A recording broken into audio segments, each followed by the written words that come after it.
I'm Dr. Nathaniel Chin, and you're listening to Dementia Matters, a podcast about Alzheimer's disease.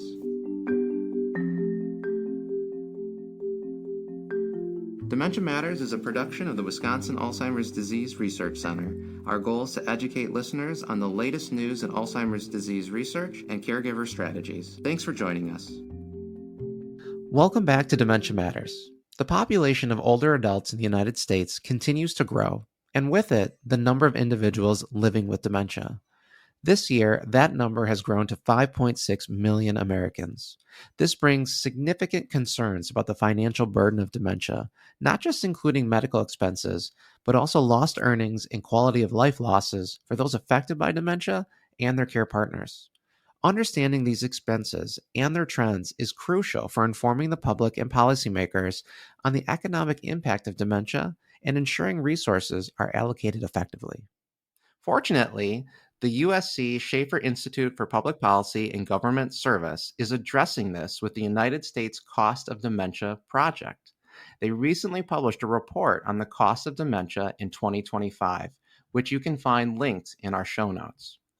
Joining me today to discuss this research is Dr. Julie Zissimopoulos, a leader of this project and professor in the Sol Price School of Public Policy at the University of Southern California, as well as a senior scholar at the USC Schaeffer Institute. She's also co-director of the Aging and Cognition Research Program and directs both the USC Alzheimer's Disease and Alzheimer's Disease-Related Dementias Resource Center for Minority Aging Research and the Center for Advancing Sociodemographic and Economic Study of Alzheimer's Disease and Related Dementias, both of which are funded by the National Institute on Aging and focus on reducing the burden of Alzheimer's disease. Dr. Zissimopoulos, welcome to Dementia Matters. Thank you very much. I'm very pleased to be here and talk with you about this project and our first year results. Well, I'm glad to have you on, and I'm going to call you Julie going forward. And so, Julie, what led you and your project co-leader, Dr. Dana Goldman, to start this project studying the economic impact of dementia? Our research team has a long history of research on the burden of disease and the value to individuals and their families of treatments and preventions. And our focus on Alzheimer's and other dementias really started over a decade ago, and it was response to the passage of the National Alzheimer's Project Act, also known as NAPA, in 2011. And subsequent to that, there was the release of the first national plan to address Alzheimer's disease.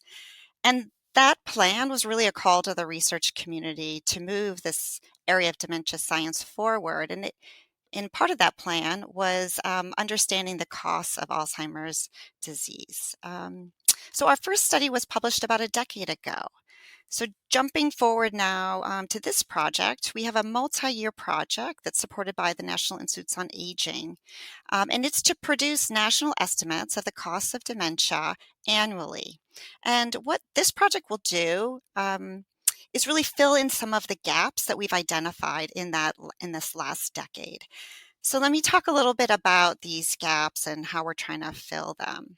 So first, we're not measuring currently all the ways in which dementia exacts tolls on individuals and families and society.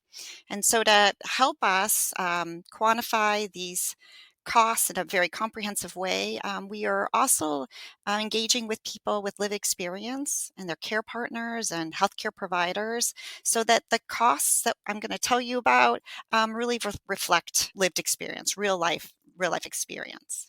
Another gap that we've identified that we're filling with this project is on who is bearing the costs and when along the dementia continuum.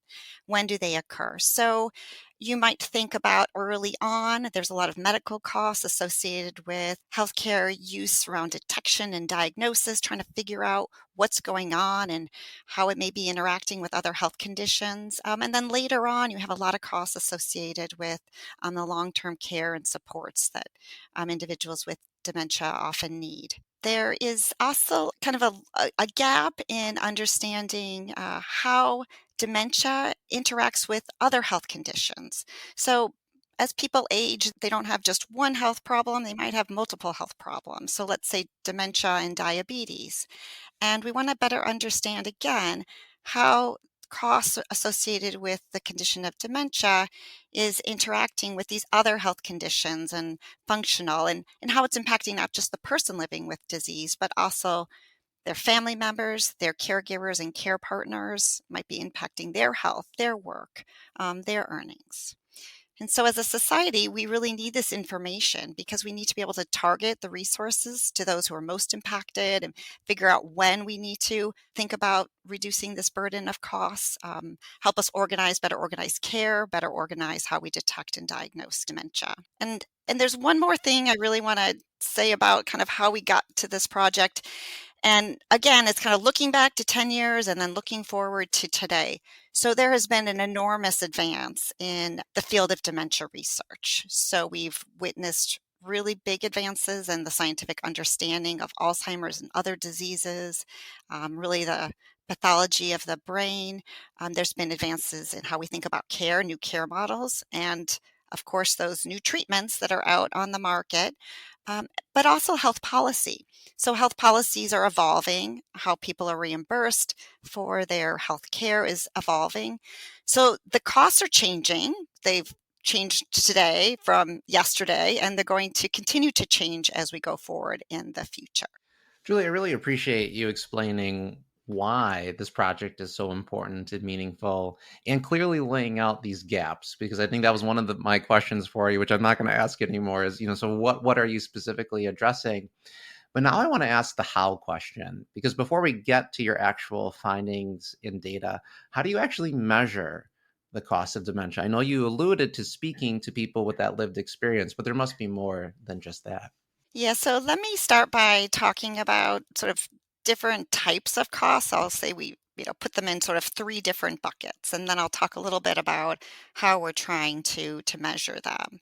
So then this first bucket is the costs that we're most familiar with, and those are the medical and long-term care costs.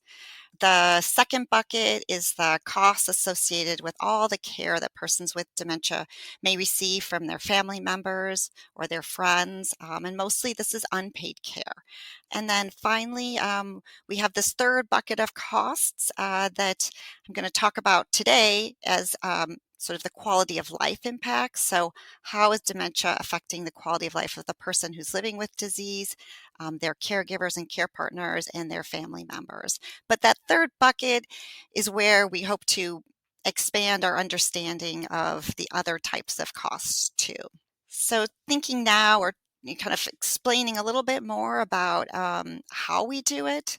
So what we did is we developed a model. We call it the U.S. Cost of Dementia Model. And it's something called a dynamic microsimulation model. And there's a lot of terms in there, but really what it means is that we take longitudinal data, so information on middle-aged and older adults, so information about their physical, cognitive, functional health, their healthcare use, their spending, their work, their family and care arrangements, personal finances, and we see how this changes over time, how people age. And then with these data, we can track how people age. So we can track what are the health conditions they acquire, dementia and these other conditions. And then we can look at how those conditions are affecting their healthcare use and their healthcare costs. So that's sort of the first bucket of cost, right? We can measure it by looking at that. We also are looking very carefully about how people's cognition and function is changing over time and how this is impacting the hours of care that they may need from family or friends or from paid help. And if it's unpaid help, then we value those hours in terms of dollars. This is the value of hours of unpaid care. But we also think about how that care need is impacting the work and the earnings of the family caregiver. So does the family caregiver need to reduce their work effort, leave the labor force completely? And then how is that impacting the family finances? And then also I think about when we're modeling and we're understanding how cognition and function are changing, we're measuring how it's impacting the quality of life of the persons that are living with dementia and their care partners and caregivers. And that's kind of in that third bucket of costs. And Julia, you mentioned, utilizing longitudinal data, and of course, what comes to mind is, here in Wisconsin, we have the RAP study, and dedicated participants coming in for over 20 years. Are you using data from those already existing cohort studies, or do you have your own set of longitudinal studies specifically designed for this? Oh, that's a great question. So one of the goals of the project is to produce national estimates. So we want to make sure that we're really understanding the um, the impact on everyone in the U.S. population. So we use nationally representative data. Our main source of data is the Health and Retirement Study, and that study has been following middle-aged and older adults since the early 90s. So we have really rich longitudinal data on these individuals. But it's not the health and retirement study data is not enough for all of the costs we're trying to measure. So we supplement it primarily with other nationally representative sources of data, mostly from the Center for Medicaid and Medicare Services. Oh, well, thank goodness for participants being willing to give data year after year. Um, well, so then with that in mind, what is the total US cost of dementia based on your project's findings for 2025? Yes, so we just released our first estimates as the first year of the project. So the estimate for the U.S. cost of dementia in 2025 is 781 billion. And we hear a lot of big numbers in the U.S., whether it's about our gross domestic product or whether it's about our healthcare spending. So just to put the 781 billion in context, it's larger than the current gross domestic product of the state of Michigan. So it's bigger than most of all the goods and services that are produced in the state of Michigan, which is the 14th largest state in terms of GDP. So it's a very large number.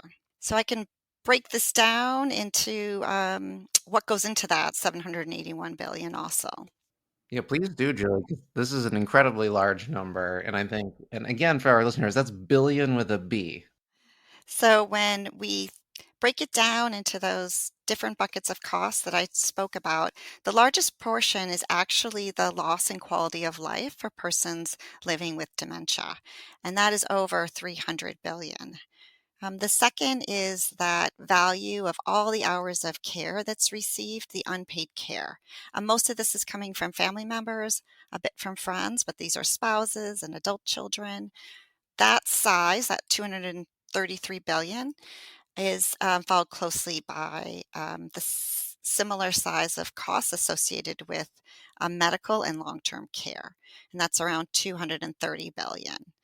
And then we have some other costs that I spoke about earlier. We have foregone earnings that are those are the earnings that are given up when caregivers need to leave the labor force, and that's another 6 billion. And then there's the quality of life impact on caregivers, and we estimate that as another 8 billion.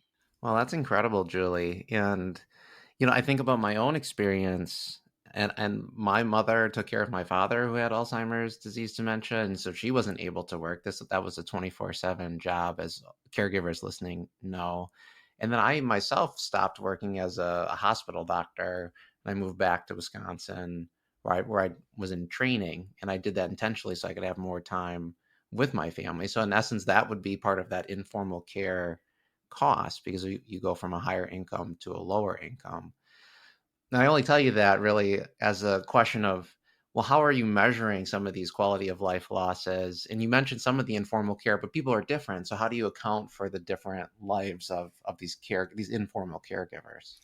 Yeah, so before I answer your question, Nate, I just wanted to say something about your comment about how it impacted you, because while we can do a very good job at thinking about the total hours and valuing that, there are these other costs that we are now in the second year of the project trying to measure. And those are things like you mentioned, where maybe you take a different job or you have to move and there's moving expenses. So there's many, many ways that family members and persons are impacted. Some of it might be just kind of a direct earnings or productivity loss, but some of it might change your quality of life and not necessarily for the worse. I mean, there is also this, choice that people make to be closer to their parents who might need some help that is very valuable to to the family member who's able to provide that care. So these are some of the types of costs that we're trying to get a better handle on, and talking with people who have experience with this has really been insightful in us thinking really hard about what these costs are and how to measure them. I bet even, Julie, your questions though are probably for some unique because I can say like I never even thought of what our family did as the cost, even though that is exactly what you're saying. I think for many families, this is just what you do. This is what happens when a disease affects your family. But there is an economic toll. But of course, in the moment, you're not recognizing that because you're very focused on caregiving. And so I'm really appreciative though that you're putting a spotlight on something that I think many of us just take for granted and just sort of suffer through the financial, expense of it. And so you're really highlighting something that hopefully leads to policy change.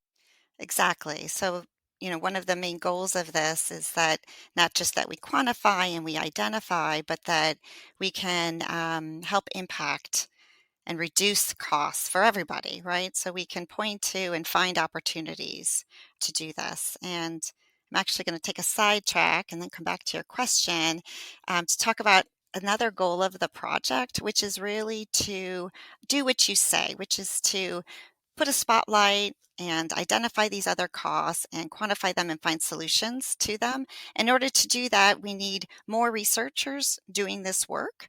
So, another main goal of the project is to bring other researchers from across the country into this research. And how we're doing that is by making all of our analytical data sets and our model, that US cost of dementia model, available to the research community and supporting their use of it.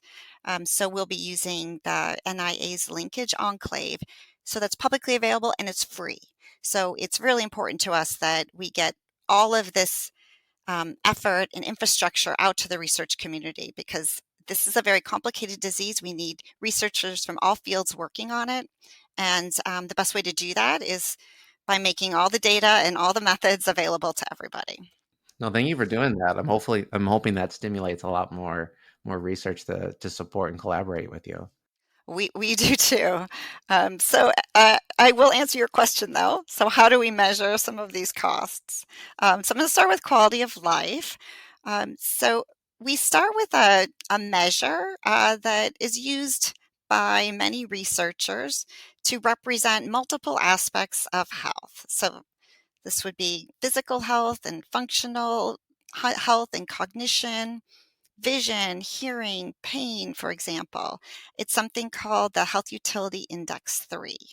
And ultimately, what we're trying to do is get an index of quality of life or health that ranges from 0 to 1. So, 0 you can think of as the worst possible state, death, and then 1 would be perfect health. And so, then how we measure the quality of life loss due to dementia is we measure it for persons with dementia.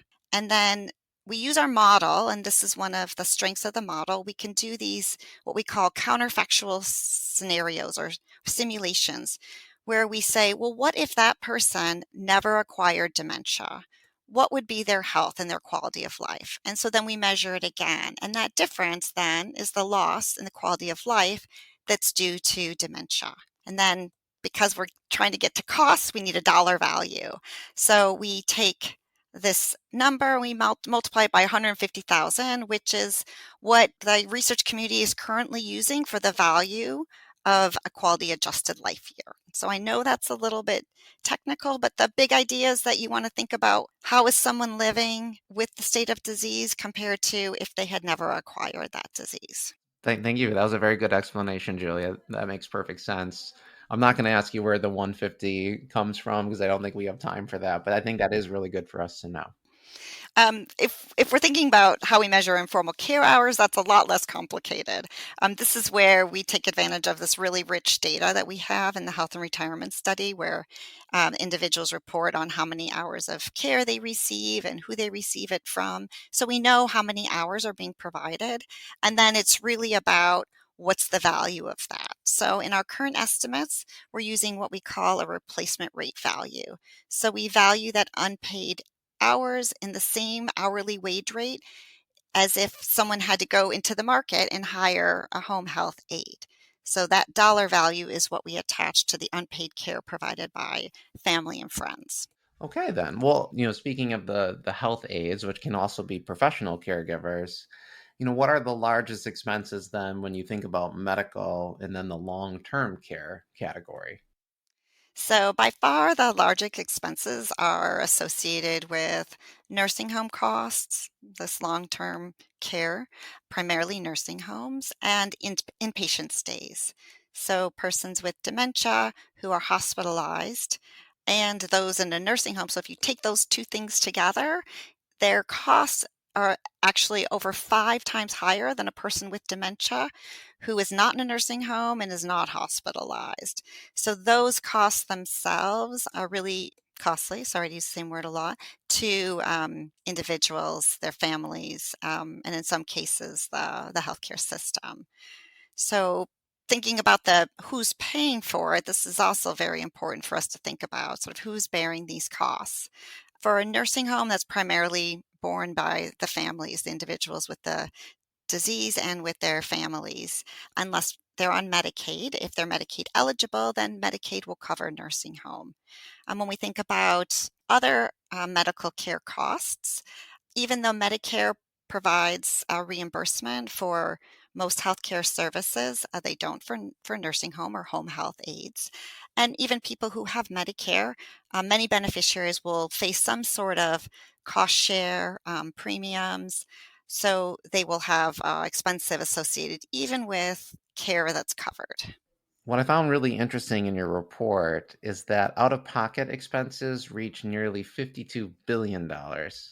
And out-of-pocket's kind of a broad category, so I was hoping you could explain, what types of things fall into this category. And then were there any things that surprised you when you looked at those actual items?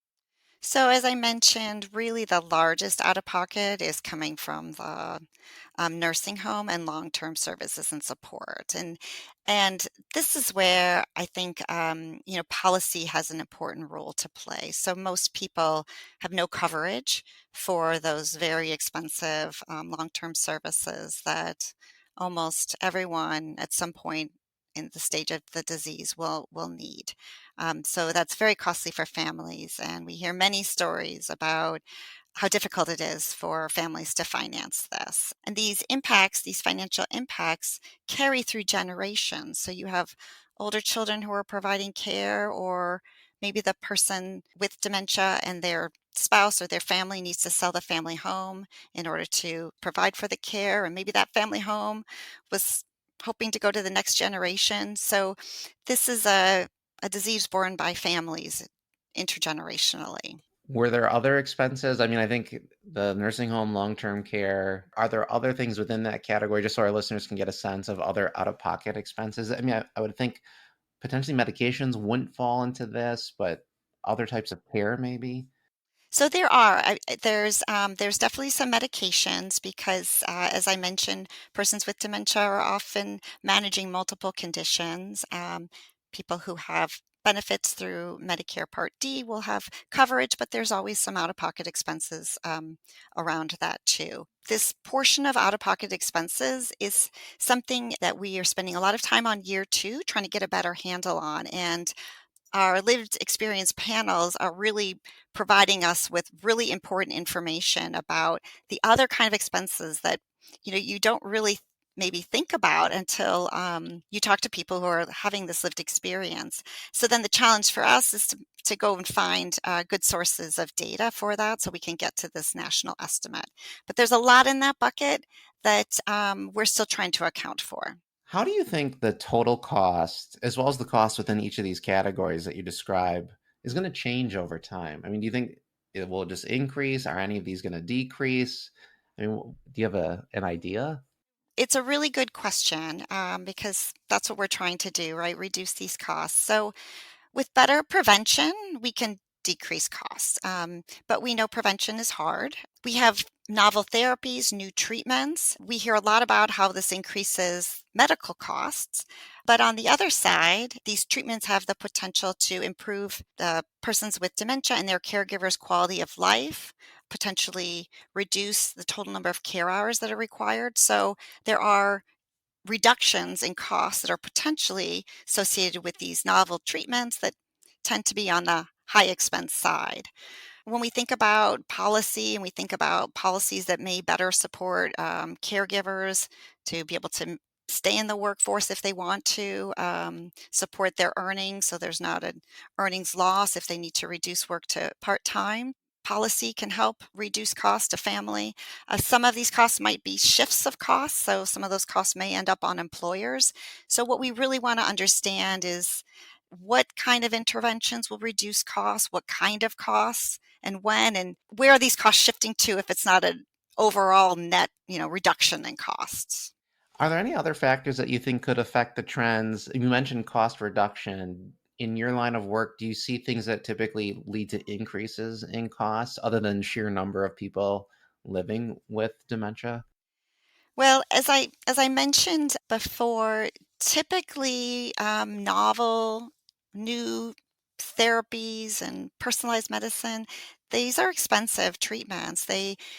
And for good reason, there's a lot of research and development that goes into creating these. So those are likely to increase medical care costs. But as I said, if you really want to think about costs in a very comprehensive measure, then you also have to think about the other side and what costs they're reducing and what is their value of those treatments. But they will be costly. What are some ways that you hope this project and the report that comes from it is going to be used to impact public policy or future research and care programs for that matter?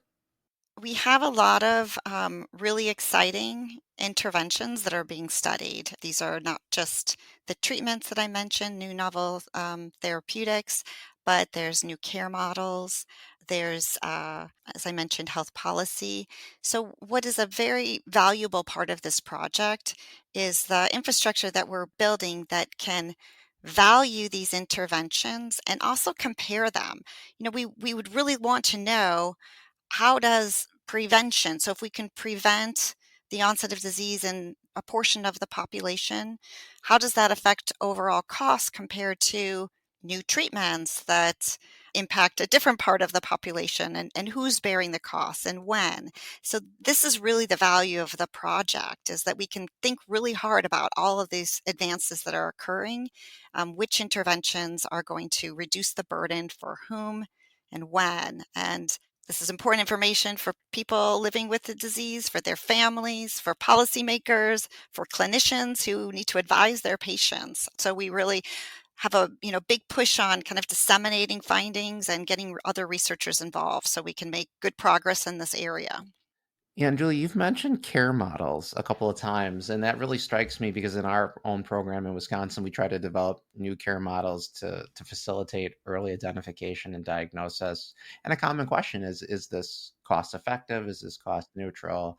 And of course, the guide model is out, and that's a different care model. There's now more tele video healthcare than ever before. These things that you're looking at too, is this what you mean by care models? Exactly. It's exactly what I mean. We're finding new ways to improve care. And some of these models are testing really well in terms of the outcomes of persons living with dementia. But we know a little bit less about how they're impacting costs and for whom. And so this is something also that we hope the model will be used to better understand is what kind of care models work, in terms of efficacy, but then also what's the impact on costs and who? Is it the healthcare system that's bearing the cost, but it's less for the families, or is it less for everybody, right? Which is our ideal. What I really appreciate about what you're doing and showcasing here is that so often we have the same outcomes. Does it slow disease? Does it prolong life? Does it improve mortality rates? But you're also highlighting quality of life. You're highlighting quality of life not just for the person living with dementia, but their families and their caregivers. And you're in essence creating, I mean, if you can put numbers to this, you're creating new outcomes that researchers can look at, that policymakers can reference to justify important care models that might otherwise not have made it. Yes, and I think putting the numbers around things is also really important, for the where we target our resources, and it also shows the value of the research that is being done in this area. It's really important. This is a high cost burdensome disease, and there are many opportunities to reduce the costs. If we continue investing in it, we can see what these payoffs are. Well, Julie, I'm going to end with what I think is kind of a hard question, so I apologize in advance. But based on your work that you've done so far, what's one impactful intervention we could implement now that would reduce the cost of dementia in the United States? So that is a very hard question. And so I'm only going to give you a half answer. And my answer is going to be that is the value of this project. We can actually compare across interventions and we can look at interventions. And in this first year of this project, we've spent a lot of time thinking about really robust, rigorous measures of costs. And now we get to go to the fun part, which is looking at and simulating interventions and actually giving you that answer. Which interventions can we implement right now that will have the largest impact and for whom? Payers, systems, persons living with dementia, their families. So sorry for the half answer, but I'm excited about what we're going to learn. That's a great answer, Julie. It's a nice little cliffhanger too, because it means that we need to have you on after you come back with your results.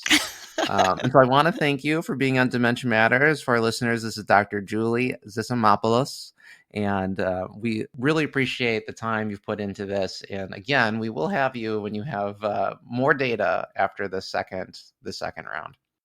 Well, thank you for having me, and I would love to come back and speak with you again. Thank you. Thank you for listening to Dementia Matters. Follow us on Apple Podcasts, Spotify, or wherever you listen, or tell your smart speaker to play the Dementia Matters podcast. Please rate us on your favorite podcast app. It helps other people find our show and lets us know how we're doing. If you enjoy our show and want to support our work, consider making a gift to the Dementia Matters Fund through the UW Initiative to End Alzheimer's. All donations go toward outreach and production. Donate at the link in the description. Dementia Matters is brought to you by the Wisconsin Alzheimer's Disease Research Center at the University of Wisconsin-Madison. It receives funding from private, university, state, and national sources, including a grant from the National Institutes on Aging for Alzheimer's Disease Research. This episode of Dementia Matters was produced by Caitlin Rowerdink and edited by Alexia Spevacek.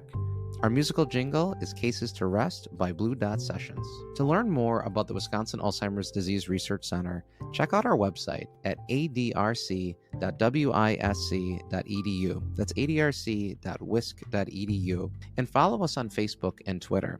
If you have any questions or comments, email us at dementiamatters@medicine.wisc.edu. Thanks for listening.